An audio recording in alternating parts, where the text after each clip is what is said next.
بسم اللہ الرحمن الرحیم۔ السلام علیکم ورحمۃ اللہ وبرکاتہ۔ پیارے دوستو، ہماری آج کی ویڈیو کا موضوع ہے حضرت زید بن ثعانہ رضی اللہ تعالیٰ عنہ۔ اس ویڈیو میں ہم بات کریں گے کہ حضرت زید بن ثعانہ کون تھے۔ اس ویڈیو میں ہم بات کریں گے حضرت سعد بن ثعانہ کے اسلام لانے کا واقعہ، جو کہ یہودیوں کے بہت بڑے عالم تھے۔ پیارے دوستو، حضرت عبداللہ بن سلام رضی اللہ تعالیٰ عنہ فرماتے ہیں کہ جب اللہ عز و جل نے حضرت زید بن ثعانہ کو ہدایت سے نوازنے کا ارادہ فرمایا تو حضرت زید بن ثعانہ نے اپنے دل میں کہا کہ حضور صلی اللہ علیہ وسلم کے چہرہ پر نگاہ پڑتے ہی میں نے نبوت کی تمام نشانیوں کو حضور اکرم صلی اللہ علیہ وسلم کے چہرہ میں پا لیا تھا، لیکن دو نشانیاں ایسی ہیں جن کو میں نے آپ میں ابھی تک آزمایا نہیں ہے۔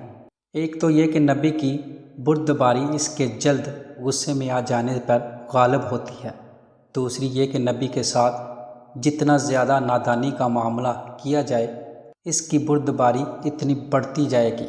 چنانچہ ایک دن آپ حجروں سے باہر تشریف لائے۔ آپ صلی اللہ علیہ وسلم کے ساتھ حضرت علی بن ابی طالب رضی اللہ تعالیٰ عنہ بھی تھے۔ آپ صلی اللہ علیہ وسلم کے پاس ایک آدمی اونٹنی پر سوار ہو کر آیا جو بظاہر بدو معلوم ہوتا تھا۔ اس نے کہا، یا رسول اللہ صلی اللہ علیہ وسلم، فلاں قبیلے کی بستی میں میرے چند ساتھی مسلمان ہو چکے ہیں۔ میں نے ان سے کہا تھا کہ اگر وہ اسلام قبول کر لیں گے تو ان پر رزق کی بڑی وسعت ہو جائے گی، لیکن اب وہاں قحط سالی آ گئی ہے اور بارش بالکل نہیں ہو رہی۔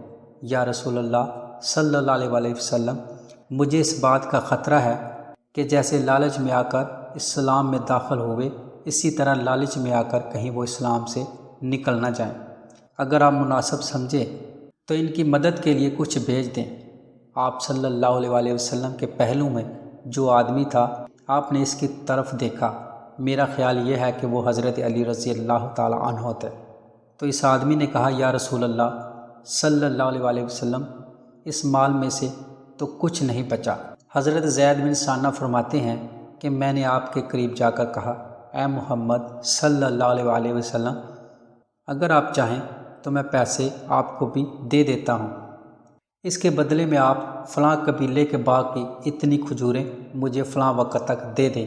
آپ صلی اللہ علیہ وسلم نے فرمایا، ٹھیک ہے، لیکن کسی کے باغ کو معین مت کرو۔ میں نے کہا، چلو ٹھیک ہے۔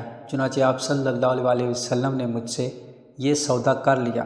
میں نے اپنی کمر سے ہمیانی کھولی اور ان کھجوروں کے بدلے میں آپ کو اسی مسکال سونے دے دیا۔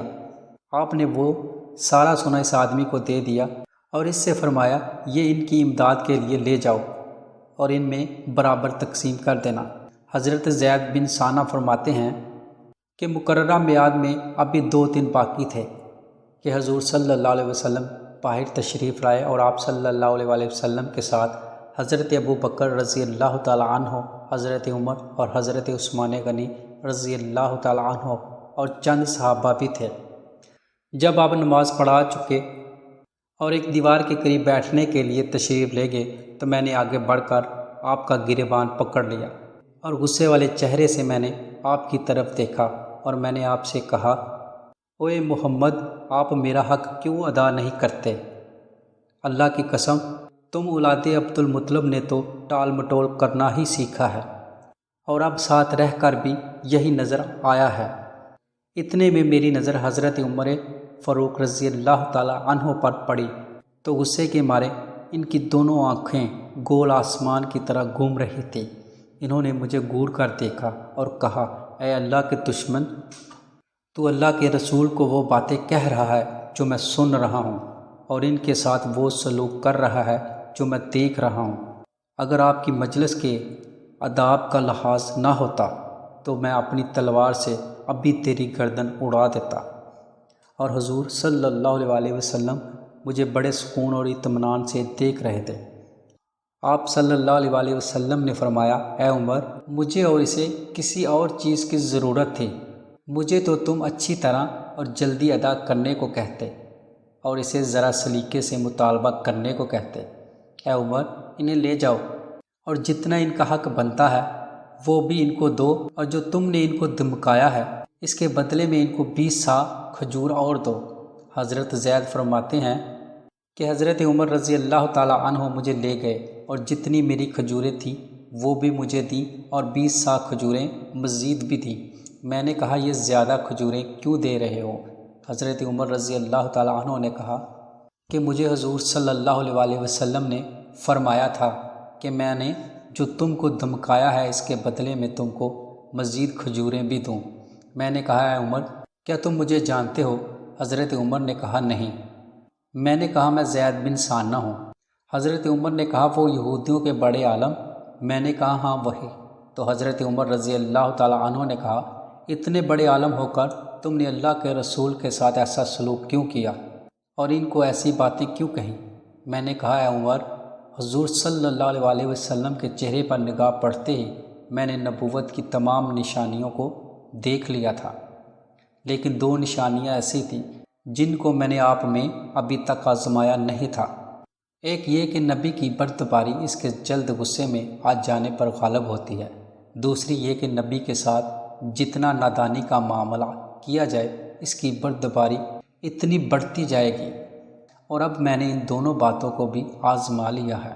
اے عمر میں تمہیں اس بات پر گواہ بناتا ہوں کہ میں اللہ کے رب ہونے پر اور اسلام کے دین ہونے پر اور محمد صلی اللہ علیہ وسلم کے نبی ہونے پر دل سے راضی ہوں، اور اس بات پر گواہ بناتا ہوں کہ میرا آدھا مال محمد صلی اللہ علیہ وسلم کی ساری امت کے لیے وقف ہے، اور میں مدینے میں سب سے زیادہ مالدار ہوں۔ حضرت عمر رضی اللہ تعالیٰ عنہ نے فرمایا ساری امت کے بجائے بعض امت کو کہو کیونکہ تم ساری امت کو دینے کی گنجائش نہیں رکھتے۔ میں نے کہا اچھا بعض امت کے لیے وقف ہے۔ وہاں سے حضرت عمر رضی اللہ تعالیٰ عنہ اور حضرت زید حضور صلی اللہ علیہ وسلم کی خدمت میں واپس گئے، اور حضرت زید نے پہنچتے ہی کہا اشہد ان لا الہ الا اللہ واشہد ان محمدً عبدہ ورسولہ، اور حضور صلی اللہ علیہ وسلم پر ایمان لے آئے، اور آپ صلی اللہ علیہ وسلم کی تصدیق کی، اور آپ کے ہاتھ پر بیعت کی، اور حضور صلی اللہ علیہ وسلم کے ساتھ بہت سے غزوات میں شریک رہے، اور غزوہ تبوک میں واپس آتے ہوئے نہیں بلکہ آگے بڑھتے ہوئے انہوں نے وفات پائی۔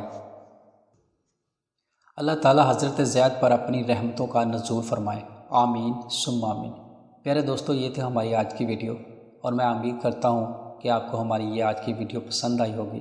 اگر پسند آئی ہے تو ویڈیو کو لائک کیجئے، اپنے دوستوں کے ساتھ شیئر کیجئے، اور اگر آپ نے ابھی تک ہمارے چینل کو سبسکرائب نہیں کیا تو اس کو سبسکرائب کر آل نوٹیفیکیشن کو آن کرنا مت بھولیے، تاکہ ہماری ہر نئی آنے والی ویڈیو کا نوٹیفیکیشن آپ دوستوں کو سب سے پہلے مل سکے۔